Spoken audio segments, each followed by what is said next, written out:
Olá, Oi, olá. boa noite. Tudo jóia? Boa noite, Júlio. Tudo jóia? Como é que você tá? Tudo bem? Tá me Você tá me escutando? escutando direitinho? Oi? Você tá me escutando direitinho? Eu tô, e você? Tudo certinho. Tô bem também. Tô te escutando bem. Só que baixar um pouco a música,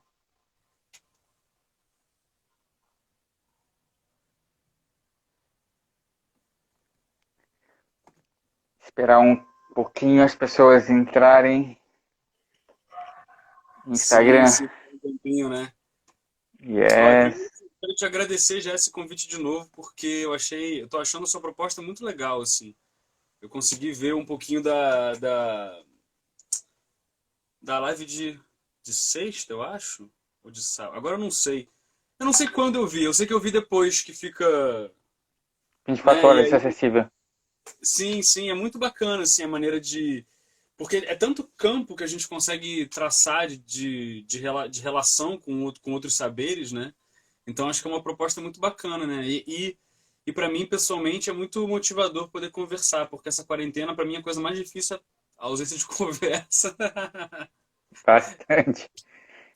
E, de certo modo, eu venho aplicando essa habilidade de estar em vários lugares, em vários saberes, com certo, não sei se é qualidade, mas sem medo, né? Porque eu sempre fui muito criticado por habitar vários lugares. E aí, é, e aí nesse momento desse bate-papo, eu tô vendo que graças a esse movimento de estar em vários lugares, que eu consigo habitar todos esses saberes para dialogar, pelo menos com, com fluidez, né? Com escuta, e não Uhum. uma relação de encontrar uma verdade, mas sim ouvir, ouvir, sentir a partir desses conhecimentos diferentes com o eixo central a dança, né? E isso Sim. é uma coisa que eu percebi nessa quarentena que é uma habilidade. Sim.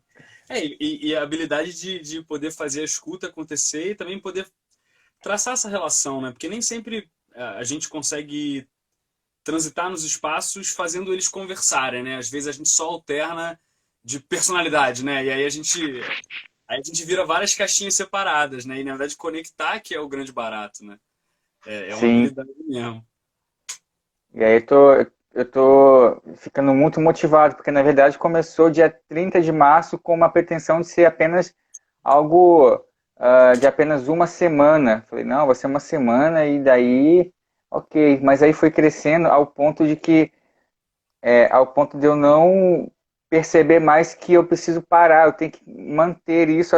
Eu sei que eu preciso terminar quando a quarentena acabar, mas até lá vai surgindo alguns retornos de algumas pessoas, surge outros temas na cabeça, surge a partir de uma live, eu penso, caramba, isso está conectando com uma outra coisa, com uma outra pessoa que me trouxe essa sensação de que aquilo que eu conversei com a convidada de hoje pode ser um desdobramento da outra pessoa que eu posso trazer como tema.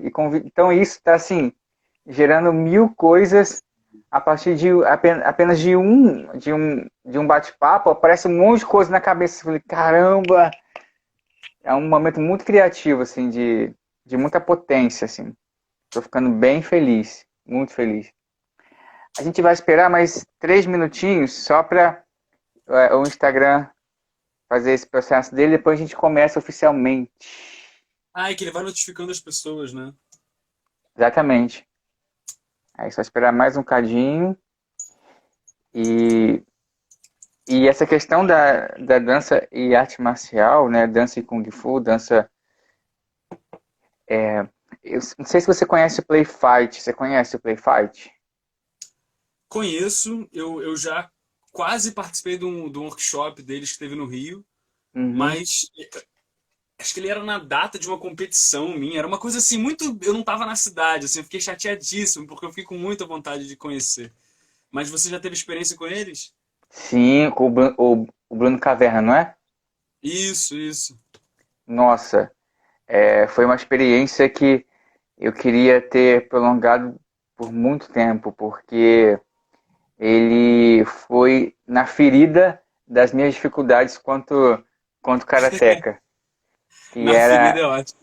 foi exatamente, só que de uma maneira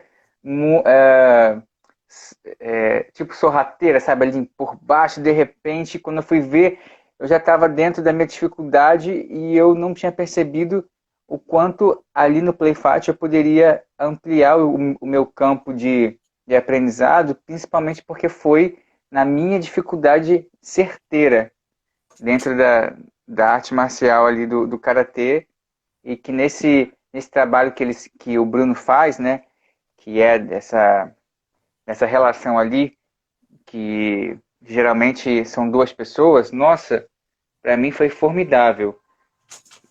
E eu busquei aplicar, inclusive, nos treinos de, de Shiai, né, de sombras, pelo menos assim, na academia eu vi que trouxe alguns resultados bem interessantes, principalmente tirando algumas coisas que eu tinha agora, hoje em dia, por conta de alguns problemas de saúde articulares, aí,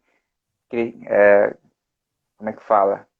Eu comecei a ter alguns medos. E aí no Play Fight, isso, com muita facilidade, eu consegui retirar um pouco desse padrão do medo. Foi bem interessante, muito, muito, muito. Vale a pena você conhecer. É, se Então tiver vamos. oportunidade, porque eu vi algumas coisas e esse prato ele só soma o que eu vi, assim. Mas vamos que vamos? Vamos, porque ele encerra em 1 hora, a gente não precisa fazer nada, que ele automaticamente Cala nossa boca, ele, assim. é, ele faz assim, já era. Então vamos começar. Então, gratidão novamente, Gabriel, por ter aceitado esse convite. Eu fiquei muito, muito feliz. Né? Eu já tinha falado com você antes de criar uma conexão, de fazer alguma coisa juntos, e aqui é a nossa inauguração dessa conexão, de alguma coisa que vamos fazer juntos, porque acredito que futuramente também a gente vai fazer algo, só que de maneira prática, digamos assim. Eu creio nisso, de, Uhum. de trazer um pouco da pesquisa que eu tenho com a dança e arte marcial e a gente trocar um pouco com isso. E hoje, essa live ela faz parte do ciclo de bate-papo entre a dança e outros saberes, cujo tema de hoje é dança e Kung Fu, com o nosso querido convidado, Gabriel Guarino. E aí, Gabriel, a gente vai fazer o seguinte: eu vou começar me apresentando, depois eu passo o bastão para ti, e aí depois você se apresenta e depois inauguramos o nosso bate-papo oficialmente. Show Bom, de para quem bola. não sabe, eu sou Júlio Smack, eu sou profissional da dança, trabalho também, aliás, trabalho mais especificamente com a dança contemporânea, alongamento e dança de rua. Também trabalho na área da fotografia, também sou videomaker e mais recentemente trabalho na parte de marketing digital. E por que esse tema dança e Kung Fu? Bom, eu conheci o Gabriel pelas redes sociais, acho que foi alguma coisa que eu vi dele no YouTube, porque eu procuro muito assuntos, coisas relacionadas à arte marcial e à dança em si.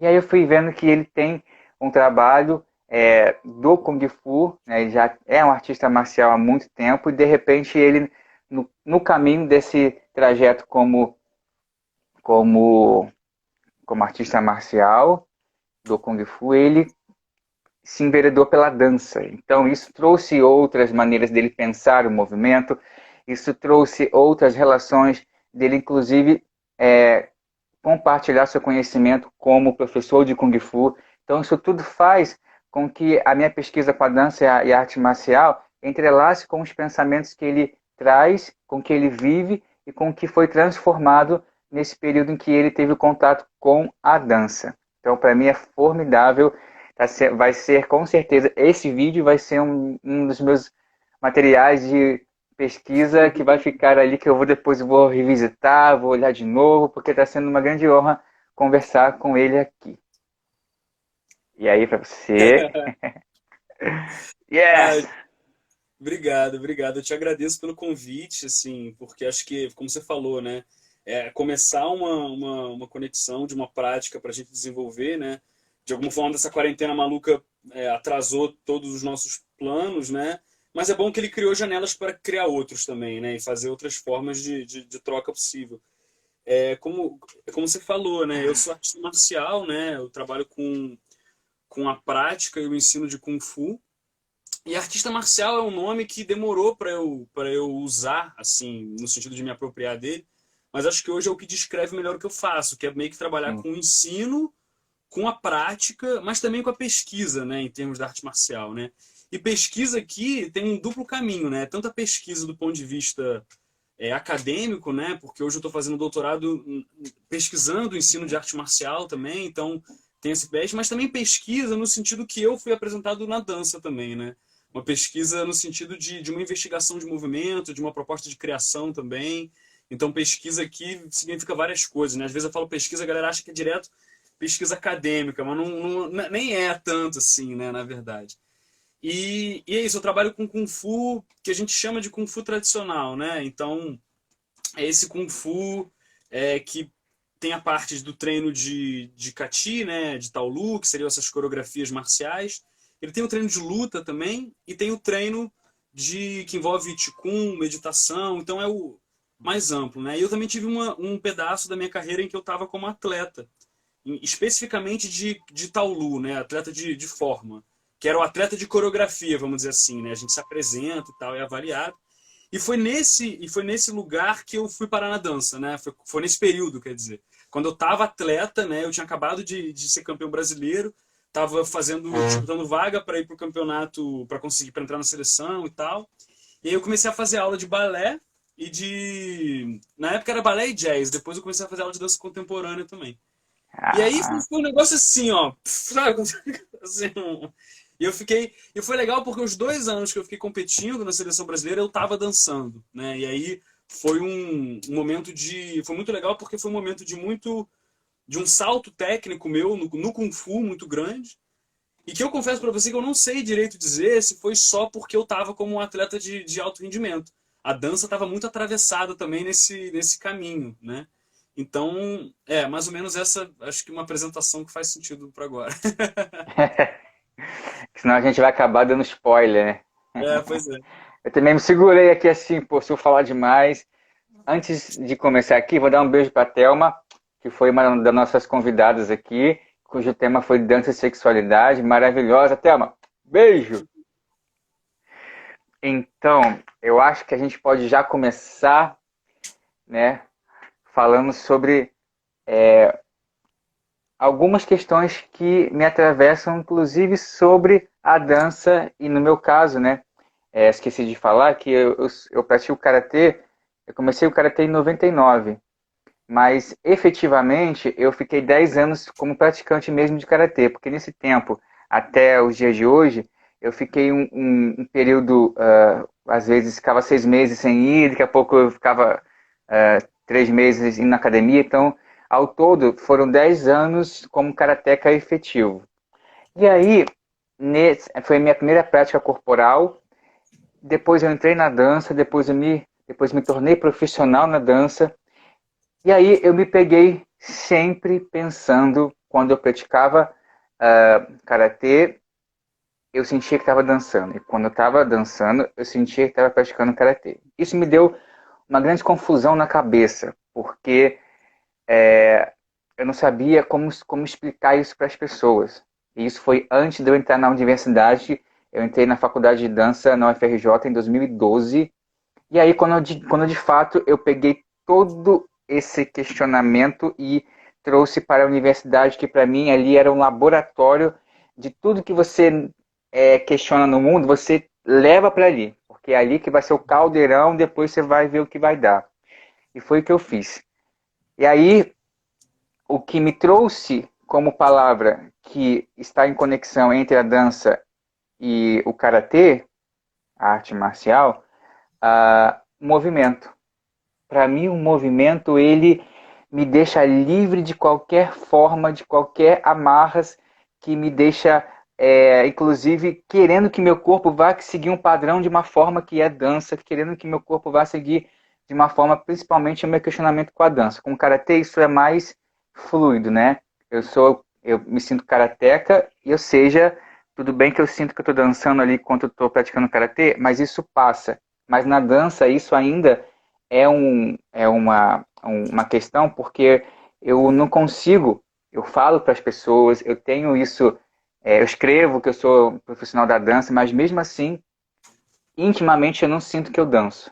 Eu falo porque, como o Gabriel falou, ele hoje, né, se apropria do nome artista marcial porque dentro de tudo que é acessível, ele é o que mais representa o que ele está fazendo, mas mesmo assim é ainda uma constante relação de apropriação, né, de estar se apropriando desse nome. E comigo acontece algo similar com o nome dança. Július dança, para os outros sim, mas para o Július mesmo, esse nome ainda ele é mudado para eu sim, eu estou movendo, eu estou me movendo, eu estou em movimento. E aí acho que isso pode ser uma abertura para a gente começar o nosso bate-papo sobre o movimento. Eu acho que essa palavra movimento, ela pisca assim vários caminhos, né? Uma árvore, né? Tipo um rizoma maluco assim, a gente segue vários caminhos. Eu quando tava acho que tem um episódio dessa minha trajetória que foi muito divertido assim. Divertido porque foi divertido o processo assim, foi prazeroso, mas ao mesmo tempo muito difícil, né? Quando eu tinha voltado em 2018, eu fui campeão sul-americano num campeonato lá no Uruguai, né? E aí eu competia na seleção brasileira de Kung Fu, que é da CBKW, né? A confederação que organiza o Kung Fu aqui no Brasil. Quando você é um atleta de coreografia, né, de forma, né, como a gente chama, a galera não fala muito coreografia, não. Isso é uma treta lá do... Não sei se isso acontece no karatê, mas no Kung Fu eu noto que tem uma resistência a usar a palavra coreografia. Porque fala coreografia e fala que é dança. Aí se a gente dança, a gente não luta. Então eles evitam falar, É, falar coreografia. Fala forma, fala kati, tal, lu, mas não, coreografia a galera não fala muito. E aí eu fui pro campeonato e lá eu fiz uma apresentação de espada, que é a minha arma, que é a minha especialidade, né, aquela espada reta chinesa, e uma forma desarmada, uma forma de mãos livres, que a gente fala, né, que é a forma sem arma. E eu fui campeão na espada e nas mãos livres eu acho que eu fiquei em terceiro lugar, alguma coisa assim. E aí voltei do campeonato, fui para minha aula de balé normal, e aí minha professora de balé, eu chamo ela de mestra, a mestra nega. Né? O nome dela é Rosângela Souza. Ela dá aula, ela é a maître da companhia de balé daqui de Niterói, e ela dá aula no Centro de Dança Niterói, que é onde eu fazia aula de dança. E aí a nega, no final da aula, ela não falou nada. Eu fiz a aula e tal, ela me perguntou se eu tinha ganho. Ela falou, ganhei medalha e tal. A gente contou, Gabriel, campeão, não sei o que. E no final da aula, ela me pegou na saída e falou assim, Gabriel, eu vi o seu vídeo fazendo lá aquele negócio que você faz, e eu tava pensando aqui, e se eu te ensaiasse? Eu falei, como assim, nega? Ela, Gabriel, e se eu te ensaiasse? Porque eu não entendo nada de Kung Fu, mas eu acho que aquilo lá é movimento. E movimento é movimento, Gabriel. O corpo é corpo, né? Você não tem que trabalhar a expressividade sua? Por que você perde quando você tá sem espada e quando você tá com espada você ganha? Foi a pergunta que ela me fez, né? Por que com espada a sua performance é melhor? Aí eu falei, não sei. Ela falou, eu acho que eu sei. Vamos ensaiar junto? E aí a gente começou a ensaiar. E uma coisa que aí para falar direto do que você está falando, né, do movimento, foi que nos ensaios com ela fazia muitas perguntas para mim, era super engraçado, assim, eu fazia o movimento, né? Aí ela fala, mas esse movimento é o quê, Gabriel? Eu falei, não, ele é uma defesa aqui, que é uma torção e tal. Então, Gabriel, eu não vi. Não vi essa torção acontecendo. Tem alguma coisa que você está fazendo, ou muito rápido, ou muito... que eu não vi, eu não vi isso acontecer. Aí ela faz de novo, aí eu ficava repetindo e tal. E o que eu fui descobrindo, né, o que eu fui redescobrindo na prática orientada com ela, foi o caminho do meu movimento, né? O caminho do movimento onde ele começava no meu corpo, onde ele terminava, né? E aí eu pude fazer uma conexão que tem muito a ver com aquela coisa que a gente falou lá no início da pesquisa, que é um pouco... Porque o Kung Fu, da maneira com que eu aprendi, ele é um aprendizado muito demonstrativo. O professor, ele faz o movimento, ele te fala o que que é e você repete. Então ele fala, ó, agora você vai tirar uma garra do teu cotovelo, agarrar e socar. Só que ele faz assim, ó. Entendeu? Você entendi. Aí você na hora você não entendeu. Aí você olha assim, aí você, não, acho que eu entendi. Aí você olha ele fazendo. Às vezes você fica um mês fazendo o negócio, saindo daqui, ó, do punho. Aí quando você vê um amigo teu fazendo assim, pô, mas isso aí é da onde? Não, isso aqui é daqui, ó, é do cotovelo. Aí você fala, caraca, cara, eu tô fazendo errado faz um mês. E você corrige. Assim mesmo. Não é? E aí, com o trabalho com a minha professora como mestre de balé, eu fui redescobrindo onde começava o meu movimento, né? Qual era a conexão da postura que eu estava antes, com a mão aqui, para a postura que eu tinha que fazer depois, onde eu tinha que terminar. E aí eu fui refazendo o caminho da movimentação, né? E aí eu fui descobrindo que, na verdade, quando ela falou que tudo era movimento, acho que eu entendi o que ela quis dizer. Que era, acho que talvez uma união entre a intencionalidade, né, do movimento, né? É claro que fazer um Grand Batman não é chutar, né? Evidente que não é. Porque a intenção do movimento é outra, que faz com que a textura seja outra. Mas acho que a atenção ao caminho é uma coisa que mudou muito a minha maneira de praticar, de ensinar. E é isso, quando muda a maneira de uma coisa, muda tudo, né? Muda a maneira de praticar, muda a maneira de ensinar, muda a maneira de... Mas pensar esse caminho do movimento, né? Mas eu queria te ouvir isso também, acho que você lembrou de alguma coisa. Ai, tá meio cortando. Você tá me ouvindo bem? Deu uma Tô ouvindo cortada agora. quando. É que travou, mas voltou. E aí? Travou? Não, voltou. Voltou. É, porque quando você falou sobre como a gente aprende os movimentos na arte marcial, né? No karatê é igual. No karatê é igual. É assim, pá. Entendeu? Sim. Aí você vai fazer, você fica, caramba, aquele braço tá bom.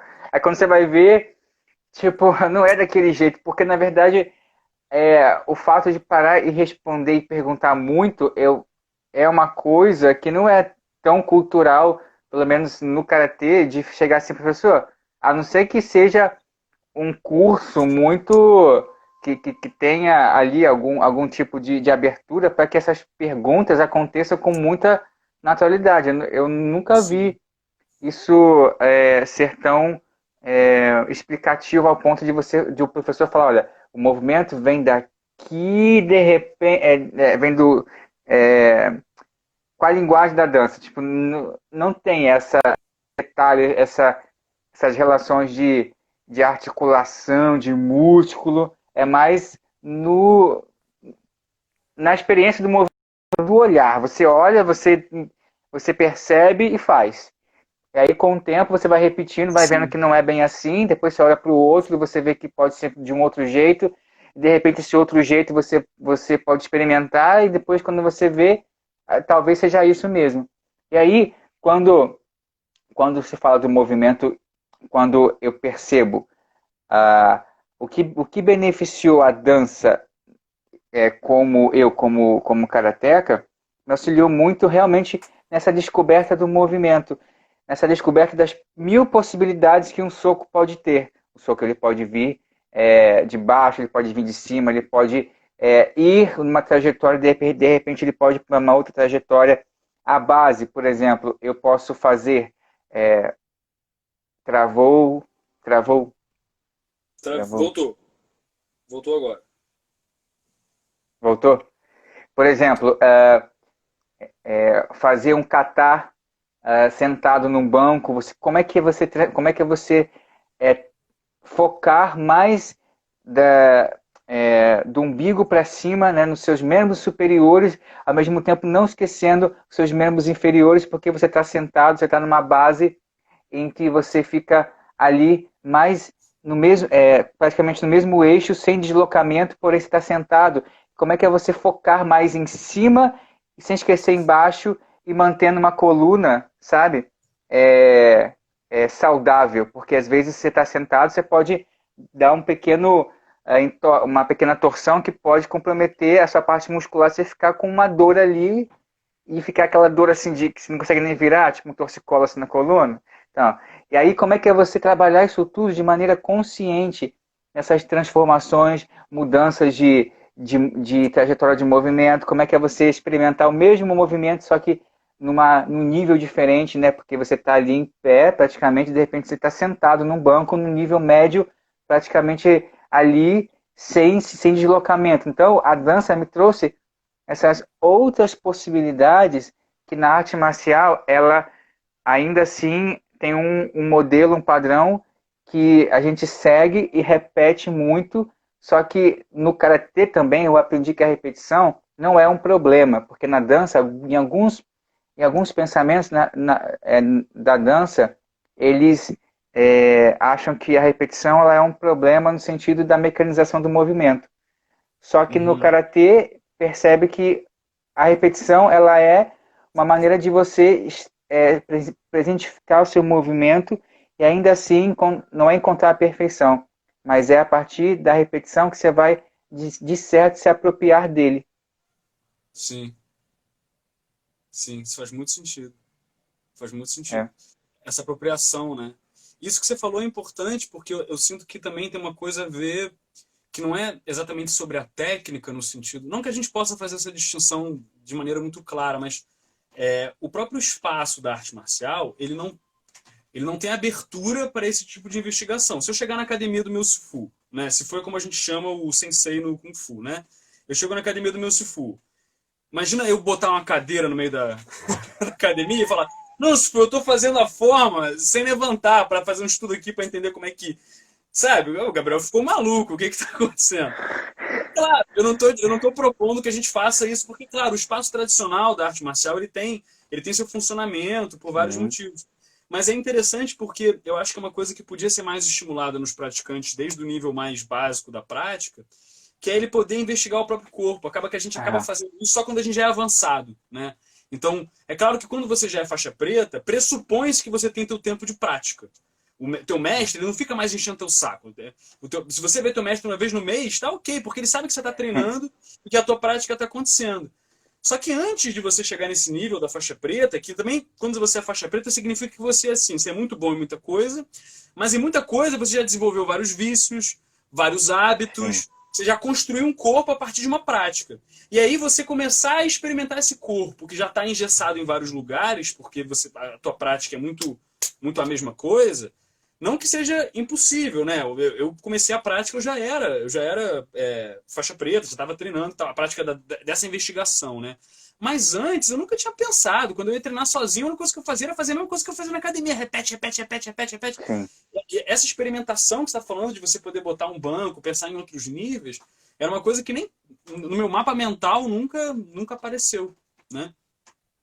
E, Tem, e isso que você está, essa questão do, de ressignificar alguns movimentos, né, da arte marcial, quando eu apresento alguma, algum trabalho que é especificamente dessa relação da dança com a arte marcial, em que eu trago a minha experiência com o karatê, que é mais assim, eu tive experiência com a arte marcial, foi o karatê que eu tenho mais propriedade, depois eu tive alguns anos de capoeira, fiz algumas pequenas aulas de kung fu, algumas também de judô, também de bobinan, que foi, sei lá, tipo 2 semanas de bobinan. E foi isso. Aí, quando eu aplico isso na dança, né, fazendo essa minha pesquisa com a dança e a arte marcial, eu trago mais o karatê. E aí, quando eu vou apresentar, as pessoas falam: Ah, você, em vez de falar você fez karatê, tipo, você fez kung fu? Ou então fala: O que você apresentou foi tai chi? Aí eu, não, eu vim do karatê. Eu tenho essa prática do karatê, mas através outras artes marciais que eu fiz, mas não tenho propriedade para dizer que eu sou praticante daquela arte marcial X ou Y, mas sou do karatê, sou karateca. A pessoa, sério? Nossa, e aí a visão que se tem é como se fosse um praticante de Kung Fu ou um praticante de Tai Chi. Isso é muito engraçado, assim. Não sei como é que isso, ainda não tive essa pergunta, não tive essa aproximação de perguntar o porquê. Acho que também, talvez elas nem saibam também porquê também, mas é uma estética que foi construída e que acho que é o que se aproxima, né? Talvez não sei também explicar, é só uma observação que eu queria trazer. É engraçado que a gente, na nossa conversa, que você me falou isso, eu fiquei pensando, né? É claro que são só hipóteses, né, Júlio? Eu não tenho Sim, como responder essa pergunta, mas eu fiquei pensando numa coisa, porque uma coisa que sempre me pegou no Kung Fu é que muitas vezes, especialmente depois de começar a ensinar, eu fui lidar, a pessoa chega na academia de Kung Fu, né? E aí ela vai botar o filho dela para treinar. Aí leva lá o garoto, o adolescente, sei lá, 13, 14 anos, ou a filha, adolescente. Ah, minha filha vai fazer Kung Fu. Aí a pessoa, isso eu já ouvi da uma mãe, assim, ela tem um imaginário que ela vai chegar na aula e ela vai encontrar aquele filme do Enter the Dragon, do Bruce Lee, todo mundo fazendo a sequência ao mesmo tempo. Pá! Tum! Pá! E todo mundo coreografado, fazendo tudo no mesmo timing. E a aula de Kung Fu tradicional, ela é um caos. Assim, ela é um caos. Tá cada um fazendo um negócio, um monte de armas girando para tudo quanto é lado. O mestre, ele fica circulando, meio que orientando os alunos individualmente. Tem um pedaço da aula, de modo geral, que coletiva, que em geral é o aquecimento, mas a aula é uma bagunça. Assim, para quem tá vendo de fora, tá cada um dançando um negócio, entendeu? Tá cada um fazendo. Aí tem dois se porrando lá, trocando soco. Você fica assim, o que que tá acontecendo e tal?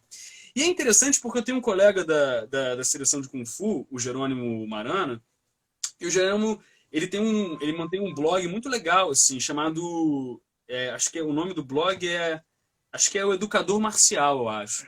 Ele é da Educação Física lá da Unicamp, e ele tem um artigo muito legal em que ele junta algumas pesquisas para poder falar da influência do movimento ginástico na arte marcial, né? Movimento ginástico da educação física, que começa lá na Holanda, na Alemanha, que é o nascimento da educação física enquanto disciplina, né? E é quando vai surgir essa ideia da ginástica enquanto uma prática corporal coletiva, né? Todo mundo fazendo tudo igual ao mesmo tempo. E de uma maneira muito doida, esse imaginário ginástico, ele chegou na China e no Japão, naquele período de modernização da China e do Japão, e influenciou muito a unificação dessas artes marciais, né? Então o karatê, que era uma técnica desarmada, que fazia parte do conjunto do Budô, de técnicas de guerra, ele vai ser meio que sistematizado enquanto uma arte marcial, coisa que já estava acontecendo no Japão no período Tokugawa. Enquanto no Kung Fu, esse processo acontece ainda depois do Japão. O Kung Fu vai começar a sistematizar essas técnicas de luta no que a gente entende como graduação e tal, já no século XX, especialmente com uma escola chamada Tinvu, que é a primeira escola de arte marcial moderna, vamos dizer assim. E de uma maneira muito maluca, olha só o que acontece. Esse movimento ginástico, ele chega no Japão, na China, ele faz parte desse caldeirão cultural de modernização das artes marciais, que vai fazer elas virarem sistemas pedagógicos mesmo, né? No sentido de graduação e tal, que até então os alunos aprendiam de uma maneira um pouco mais livre, em função do que eles tinham que aprender para, enfim, para ir para a guerra ou dos interesses deles. E quando isso chega de volta no Ocidente, né, na Europa, mas especialmente nas Américas, já depois dos anos 50, a gente acha que fazer tudo igual é coisa de chinês. Quando, na verdade, fazer tudo igual, né, tudo coreografado certinho, é um movimento muito que tem um caminho mais longo, né? Ele sai da Europa, passa por tem uma influência lá e volta. E o que acontece de interessante? As artes marciais chinesas, quando elas chegam no Brasil, tem até uma dissertação muito legal do Rodrigo Apolloni, que chama Kung Fu Shaolin a Brasileira, em que ele estuda a chegada do Shaolin do Norte no Brasil, né? A dissertação de mestrado dele.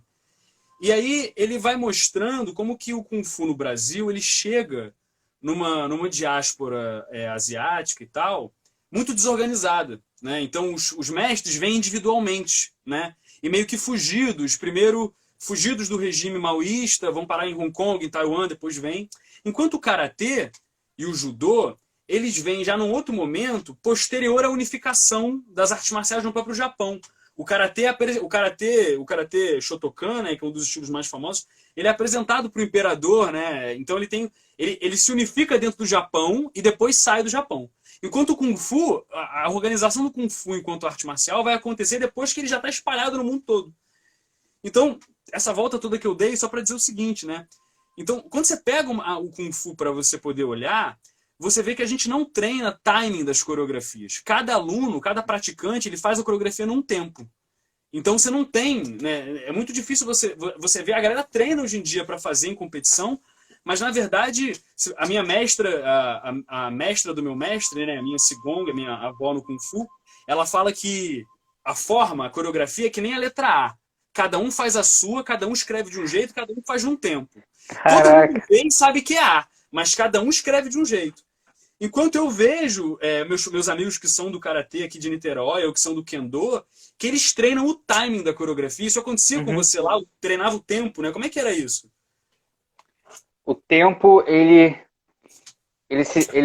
acontece muito com a relação da repetição. A repetição, ela dá o time que o professor já tem por conta da experiência dele com essas repetições, então ele passa para o outro no modo mesmo de, aos poucos, acontece, e isso ajuda muito em grupo. O tempo, quando é em grupo, ele acontece com muito mais eficácia, melhor dizendo assim. Porque quando é Uhum. feito com uma pessoa só, parece que o tempo ele escapa toda hora. Quando é em grupo, isso acontece com muito mais eficácia, porque eu tenho a sensação que parece que você está fazendo, mesmo depois você fazendo sozinho, extra grupo, parece que o grupo de alguma maneira está em você, essa relação de Sim. tempo. Uhum. Então, eu lembro, pode ter outras maneiras de se passar essa relação do tempo, dessa metrificação do movimento do kata, principalmente, né? Que é feito muito isso, só se dá muito nesse fator. Faz 10 mil vezes isso daí, vai repetir isso a aula inteira. Ah, isso é chato. Não tem chato no karatê, você tem que fazer. Não tem. Não tem Não, chato. É. não tem. Isso, isso é muito, muito forte. E quando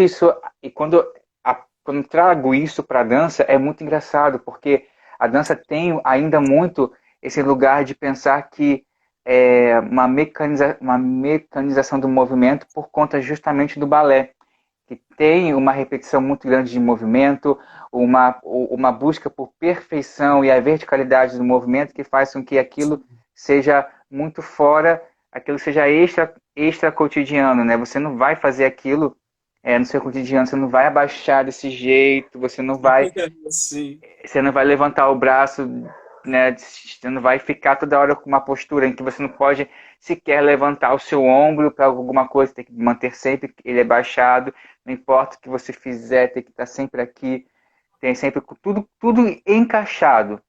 E aí, quando você repete aquilo, você tende a pensar que é uma mecanização. Sorte que eu vim do karatê e que a repetição ali, ela não vem para você mecanizar o movimento, vem para você trazer, se apropriar e torná-lo natural para quando vier a Sim. luta, aquilo ali vir como um piscar de olhos, como você levantar, como você espirrar, como você fazer qualquer outra coisa. Você não vai espirrar, pensar, calma aí, eu tenho que trazer a respiração na hora de espirrar e tem que pensar em qual vogal eu vou espirrar. Não vai.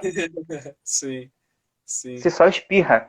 E acho que no karatê é mais ou menos assim. Você repete para quando você for precisar do golpe, aquilo vir com naturalidade. E tem várias dinâmicas que isso pode vir para praticá-lo, né? Como repetição. Deixa eu Super. ver aqui. Tem uma outra coisa aqui que a gente falou. Ah, pessoal, se vocês tiverem alguma pergunta, alguma questão do que nós estamos falando, ou até da sua experiência com a arte marcial, qualquer outra que seja, e se for Kung Fu, também é muito bem-vindo, tá bom?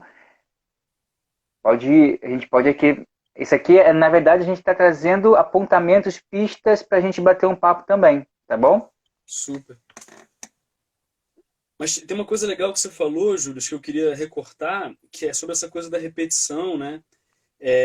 Porque quando eu comecei a fazer aula de dança, né, especialmente o balé, mas especialmente as coreografias para apresentações, assim, eu ficava muito. Tem uma coisa muito diferente nessa inteligência coreográfica na dança que eu via, que era essa coisa que tem um professor de Tai Chi que eu tive, que ele falava que essa coisa geométrica, a correção geométrica do movimento, né? Que está preocupada com o desenho, com como ele aparenta, né? Então, se a gente está fazendo uma coreografia, tem algum sujeito que é muito alto no meio da coreografia, a gente vai colocar ele num espaço do desenho da coreografia, do palco, né, daquela coisa e tal, em que ele fique tal. E se de repente eu começar a achar que a perna dele levantando fica muito discrepante, ele vai fazer a perna um pouco mais baixa porque eu estou preocupado com esse desenho, né, com o desenho, com o resultado estético do desenho da coreografia. Isso é engraçado porque, a um primeiro momento, as pessoas pensam que a arte marcial também tem uma preocupação com a coreografia nesse sentido, né? Tem que repetir certo o movimento. Só que vira volta no meu aprendizado de arte marcial, tava eu e meu colega praticando. Aí tô fazendo. Aí eu faço assim, ó. Eu levanto com a mão aberta. Aí o outro levanta com a mão fechada. Aí o outro levanta um pouquinho mais de lado. Aí você chega pro mestre e fala: "Mestre, qual que é o certo?" Aí ele fala: "Ué, qual que funciona quando o soco vem?" Professor, depende do que eu quero fazer. Eu quero segurar a mão do cara. Então, gente, não tem certo, isolado. Não tem isso. Porque você pode fazer o que você quiser. O movimento é livre. Agora, o que vocês estão tentando fazer? Vocês estão tentando desviar um soco? Estão tentando pegar um soco?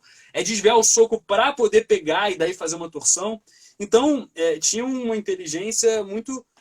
E aí, acho que essa abertura, para mim, foi a descoberta de quanto o Kung Fu também, a coreografia marcial, ela é muito livre, porque ela tá. Mas ela é uma livre, que é um livre cujo, vamos dizer assim, a resposta, ela não é só plástica, né, do resultado do desenho. Ela é também o resultado da interação com o outro, né, que você não sabe o que ser. Tanto faz o Vinícius, ele é um colega meu de treino, ele é meu irmão de treino, a gente fez o exame da faixa preta junto, ele é Todai também do meu Sifu, ele tá falando que o nosso mestre, ele fala Zé, ele fala, tanto faz, Zé, então, assim, ó, tanto faz, Zé. Funcionar, né, é um pouco isso também, né. No karatê, a gente tem que ficar o tempo todo antenado à federação, porque de vez em vira e mexe, eles mudam algum movimento do kata, vira e mexe, eles mudam alguma regra do movimento do. Como é que fala, gente? Do Kihon. O tempo todo, tipo, um movimento bobo que é, sei lá, tipo, aqui faz esse movimento, de repente, daqui a um mês você faz aqui e volta, tipo, uma coisa pequena que mudou, aí alguém inventou ali que a aplicação é diferente porque mudou a mão da frente, ela fez esse movimento porque, na verdade, foi, acho que é mais ou menos o que o seu mestre falou, porque uma outra pessoa aplicou de um jeito diferente e aí ela padroniza para que todo mundo faça igual. Só que aí a gente tem que estar o tempo todo antenado porque muda. E dependendo da competição ou do exame, se você não faz de acordo com o que a federação disse, você simplesmente não passa no exame. Isso é uma das coisas que a gente precisa ter como atenção. Porém, a dança, ela colabora para a gente pensar assim, ok, mudou. Mas mesmo assim, se mudou, tem outras possibilidades. Eu estou só seguindo o que algumas regras estão inserindo o meu karatê ali, mas ainda assim é o meu corpo, então eu posso transitar em liberdade com esses lugares que vão Sim. mudando sem eu ficar assim, não, o karatê não pode ficar tão rígido assim, não, o karatê não vai ficar rígido. É você que precisa se adaptar e ter essa consciência corporal de que você vai se adaptando, mas ainda assim é o seu conhecimento corporal. O karatê vai mudando porque as pessoas ali vão trazendo outras regras. E aí você vai vivendo com aquilo. Que às vezes eu via que algumas pessoas brigavam. Não, é porque já mudou, mas isso aqui eu não concordo com essa mudança na mão, no punho. Mas e aí? Como é que é o seu conhecimento no karatê? Como é que é o seu treinamento?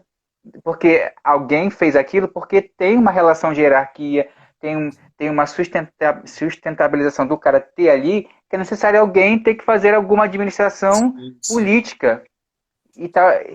Mas aí a gente pertencer ao nosso movimento, mesmo ele mudando como uma regra ali Uhum. de alguém que está impondo. Mas aí eu faço e depois eu mudo por conta Mas eu não mudo própria. essa. Claro. É que nem na competição, assim, a gente que está competindo, muitas vezes o que a gente faz na competição não é exatamente o movimento da forma tradicional. Aí, como diz meu mestre, tem que saber onde você está e, claro, onde você está tem a ver com como você está se movendo. Então, eu não, se você pode adaptar um movimento aqui para alguma coisa como ali. Isso é engraçado porque isso na experiência da dança, isso acontece quando você se apresenta num teatro que tem um palco um pouco menor, o outro é um pouco mais fundo. Às vezes você faz uma apresentação daquela mesma que você fez no teatro, mas agora você faz na praça, é outro chão. E na arte marcial a mesma coisa. Você está brigando com um cara que é maior que você está brigando com um cara que é menor que você. Um dia você está fazendo uma performance, no outro dia você está... Então é isso, o movimento, ele é uma coisa que eu tenho pensado muito, que tem muito a ver com a pesquisa que eu estou fazendo agora, né, acadêmica. Que o movimento, ele não é o movimento ele não é seu. O movimento ele é um acoplamento seu com o ambiente, entendeu? Ele é uma relação Relação. com o que está acontecendo, cara. Então não tem movimento seu. É claro que tem uma intencionalidade sua, mas ele é até o chão, né? Você não tem como. Como é que você fica em pé? Qual é a tua relação? É o que você falou da relação com o banco, um pouco antes que eu estava falando. Então tem uma relação que vai passando. E é muito engraçado, porque isso acontece quando você está dançando forró, isso acontece quando você está dançando com alguém, né? E você muda o par, sabe? E você vê os textos clássicos taoístas tem muita analogia de luta e dança, né? Luta e dança de par, né? Que dois lutadores, quando eles estão lutando numa grande concentração, eles parecem uma dança, porque tem a ver com um certo flow, assim, uma certa qualidade de fluidez do movimento, eu acho. Tem a ver com esse negócio todo, né? A Thelma, que é o Instituto Thelma Lobato, colocou: o Tantra taoísta afirma que toda mulher deve fazer Kung Fu.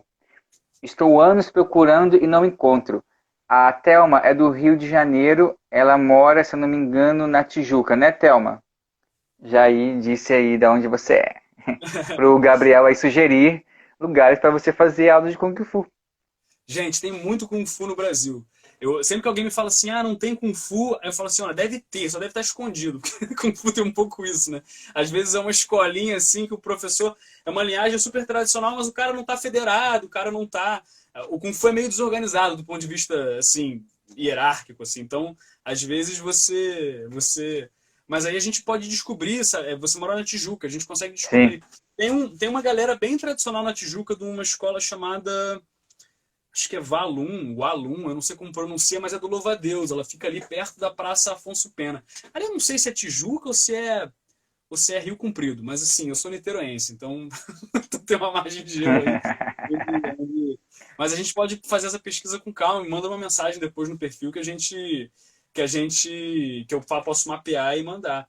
Mas isso que você falou, Thelma, do Tantra taoísta, tem a ver com, acho que é até importante marcar isso, que eu acho muito legal, é que o Kung Fu, assim como o Karatê, essas artes marciais tradicionais, elas vêm de um contexto cultural e tudo mais, que não opera muito bem nas mesmas divisões que aconteceram na Europa iluminista e tal.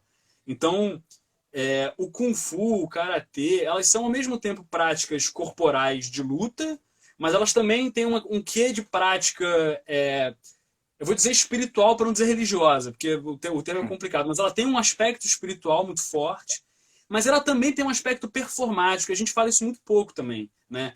O Kung Fu que a gente conhece, que chegou no Brasil, o Karatê do Japão, ele está muito mais relacionado à apresentação de circo, teatro e performance de feira do que a quartel militar e tudo mais. Mas isso é um pouco, pega meio mal ficar falando. Mas assim, essas práticas estão muito ligadas a essas performances também. Tanto que todo mundo que a gente conhece do filme de Kung Fu, Jackie Chan, tem uma galera que a galera estudou na Ópera de Pequim. A galera não estudou, sabe? A galera estudou junto de uma miscelânea de arte performática, né? Então, isso acontece muito. Temos 10 minutos. Então, pessoal, se vocês tiverem algumas perguntas, esse é o momento para nós respondermos ao vivo para vocês, tá certo? Temos 10 minutinhos. E aí, eu até esqueci o que ia falar. Calma aí. Tem uma coisa... Calma aí. Ah, tá. Lembrei. Tem uma coisa que na dança eu percebi muito nas relações de improvisação, voltado para a dança contemporânea, né? Que para mim, todo lugar da improvisação é você lidar com o abismo, com o não saber, com entre um movimento e o outro tem algo que você não tem o controle de chegar nele. É apenas um processo da escuta. É apenas um processo de você estar ali presente para que aquela improvisação se dê, de fato, na sua intensidade, na sua máxima potência. E aí, eu, enquanto estava treinando Shiai, que é uma parte do Karatê, que é a parte da luta, do combate, e aí, o comitê, né, no caso, aí eu pensei, caramba, eu preciso estar aqui no estado presente, eu preciso, na verdade, utilizar essas sensações que eu trago na dança quanto improvisação para esse lugar do Checkmate. Se eu levar um soco ou um chute, ok, faz parte, é como se eu estivesse na improvisação, ter batido em algum lugar sem querer. Ops, calma aí. Então, o que eu preciso aprender com isso? A ter atenção que ali tem um lugar que se eu for daquele, que se eu for daquele jeito, eu vou me machucar. Então eu preciso tomar um pouco mais de cuidado. E não olhar assim, caramba, tem essa pedra aqui no chão, pô, tem essa pilastra que eu não vi, não, ok. Bati e vou para outro lugar. Não vou, é só um estado de atenção de que aquele não é um lugar melhor para eu habitar quanto movimento.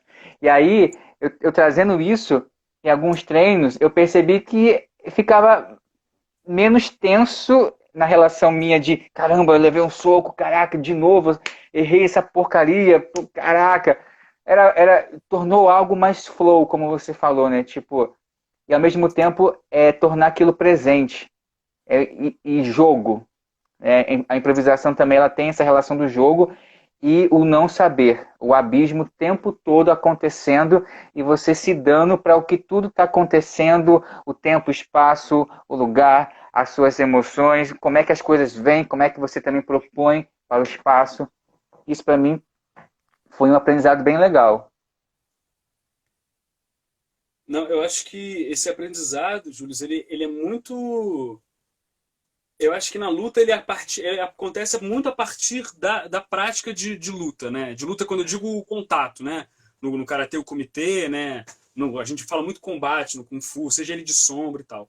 Tem uma prática muito legal que eu incorporei muito no treinamento meu e no ensino, que é a prática do que a gente chama de Tui Shou, né? Que é o Tuei Shou, o empurrar com a mão, né? Que a gente vê muito no Tai Chi Chuan e tem muito a ver com o que a gente falou no iniciozinho sobre o play fight. Parece muito, porque é uma base fixa e a gente brinca de empurrar mantendo contato um no outro. A gente não pode soltar o contato e cair. E aí você vai descobrindo novos limites, até onde vai o corpo e tal. Só que o que eu acho difícil, o que para mim foi muito difícil, quando o pouco tempo que eu fiz de investigação da dança contemporânea em contraste com a arte marcial, foi que algumas coisas na arte marcial, elas acabam ficando muito referenciadas pelo outro, né? Então, por exemplo, essa coisa do empurra, né? Eu descobri que quando eu fazia menos força, eu lidava melhor com o empurrão, né? Porque eu conseguia absorver parte daquele impacto e aí eu conseguia criar um novo caminho para poder desviar o adversário, jogar ele no chão, do que quando eu estava ali todo enrijecido e tal, né? Por outro lado, eu consigo ficar um pouco solto, porque naquele jogo eu sei que o cara não vai me socar. Porque se na hora que eu ficar todo solto, o cara me der um soco, eu vou capotar, vou tomar uma porrada na barriga, vai doer e tal. E uma vez eu fiz uma oficina de dança contemporânea que foi muito engraçada, porque a moça queria que a gente pensasse a projeção do peito. Então ela queria que a gente pensasse afundando o peito, assim, né? Um afundar daqui, né? E lá pelas tantas, alguém falou assim, como se tomasse um soco na barriga. Aí eu pensei, putz, é o contrário de um soco na barriga. Porque quando você toma um soco na barriga, você se contrai inteiro. Você faz assim, porque dói, né? Porque aquela energia se dissipa na barriga. Na verdade, quando você toma um soco na barriga, se você estiver ligado, o melhor é que você esteja contraído para você poder conseguir segurar, né? Se você estiver todo aberto com a costela, já era, morreu, vai cair no chão, vai vomitar, vai ser uma porcaria. Agora, agora é interessante notar essas qualidades, porque elas têm a ver também com essa textura do teu corpo, né? De como é que você mobiliza essa textura corporal. E aí é muito legal. E aí, por que eu tô falando tudo isso? Porque essa coisa do jogo que você falou. Eu comecei a brincar muito de jogos com os meus alunos, né? Que é botar regra na luta. Então, ó, a gente vai se empurrar agora, não pode fazer isso. E cada regra nova, ela permite novas texturas do movimento, né? E aí você vai criando uma inteligência de luta, de improvisação, em função da regra. Isso é Legal. muito legal de fazer. Isso foi um experimento muito bacana, assim. E aí, quando você vê o teu espaço de ensino, ele também é um espaço seu de prática e de investigação. E aí, para mim, é a parte mais divertida. Isso é o que eu mais gosto da aula. Temos 3 minutos. 3 minutos. Desculpa. É. Poxa, Infelizmente, vamos ter que cortar assim de maneira muito brusca e já seguir para as considerações finais. super, super. Senão a gente vai ser cortado, querendo ou não, pelo Instagram. Direto, Então, né? então vamos para a dinâmica de encerrar. Então você, por favor, por gentileza, faz as considerações finais, depois sou eu, depois nós encerramos. Show, show, show, show. Ah, primeiro, Júlio, eu quero te agradecer, assim, porque esse espaço de troca ele é muito legal, assim, né? E eu acho que ele faz isso que você falou, né? Ele coloca a gente em movimento, porque eu tô, em vira-volta estava falando, eu estava anotando aqui no meu caderninho, porque são coisas que a gente coloca em movimento na investigação. Eu com certeza vou voltar aqui na live só para ouvir a gente de novo, para poder, enfim, esmiuçar esse caminho. Mas eu queria marcar, assim, essa importância do que você falou em relação ao caminho do movimento, assim, né? A como é que a movimento ele liga essas práticas todas para poder pensar para quem está ouvindo a gente na própria prática corporal sua em tempos de quarentena tem a ver com como você levanta da cama, como você vai pegar o copo d'água. A gente, todo mundo tem prática corporal. Às vezes você pergunta, Sim. o que você faz de corpo? Ah, eu não faço nada. Eu falei, impossível. Você chegou até aqui, brother. Então você andou, levantou, você fez um monte de coisa. E você não faz sem corpo, né? Você está corporificado. Então, é ficar atento a esses processos, né? E eu queria só te falar uma coisa muito maneira. Essa semana eu tava... Saiu uma tradução, tem um blog de tradução chamado Brennan Translation. E ele traduziu um manual de luta de espada. E o prefácio do manual diz assim: a coreografia de espada é às vezes chamada de dança da espada. Se você sabe lutar com a espada, mas você não sabe fazer a dança, você não é habilidoso. E se você sabe dançar com a espada, que seria fazer a coreografia, mas você não sabe aplicar no corte, você também não é habilidoso. E a palavra que ele usa é dança mesmo. Eu fui procurar o caractere chinês. Ele usa o tiao, que é a palavra, é o verbo para dançar, né? É dança mesmo que ele está falando, né? Para você ver, isso é um manual dos anos 50, de 1950, assim, de Tai Chi Chuan, de Kung Fu. Então, para você ver que está todo mundo relacionado. Eu tenho 1 minuto, acho. 1 minuto. Nossa, depois você passa esse daí que eu achei muito bem interessante da Ah, dança sim. e desse ensinamento aí dos anos 50, né? É. Então, gratidão, Gabriel Guarino, por ter aceitado o convite. Estou muito feliz, assim.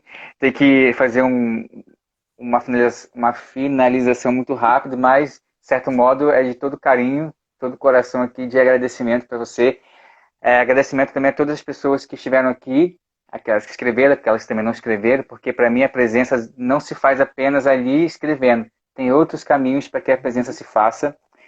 E amanhã vamos ter mais outro bate-papo. Vai ser dança e o que o corpo fala. Eu acho que é isso o título, porque estou aqui meio esquecido do título, mas é com o nosso querido convidado Geraldo Barreto, que é um terapeuta holístico, fisioterapeuta, e que vai trazer várias questões interessantes para o nosso corpo e que, inclusive, foram muito importantes para a minha vivência como é, pesquisador da dança, pesquisador do corpo como um todo. Então a gente se vê amanhã. Gratidão novamente, Gabriel. E pessoal, Obrigado, obrigado. inclusive, enquanto ele não corta a gente no Instagram, o Gabriel tem um livro maravilhoso. Acessem lá o Instagram dele, Ah, é procure verdade. mais. E o Instagram está quase cortando a gente. Temos 20 segundos. E é isso. Grande Ah, abraço para obrigado, vocês. Beijo. obrigado. Até, Tchau. pessoas. Ele vai cortar a gente em qualquer momento. Tenso Yes. esse momento do 5 corte. segundos.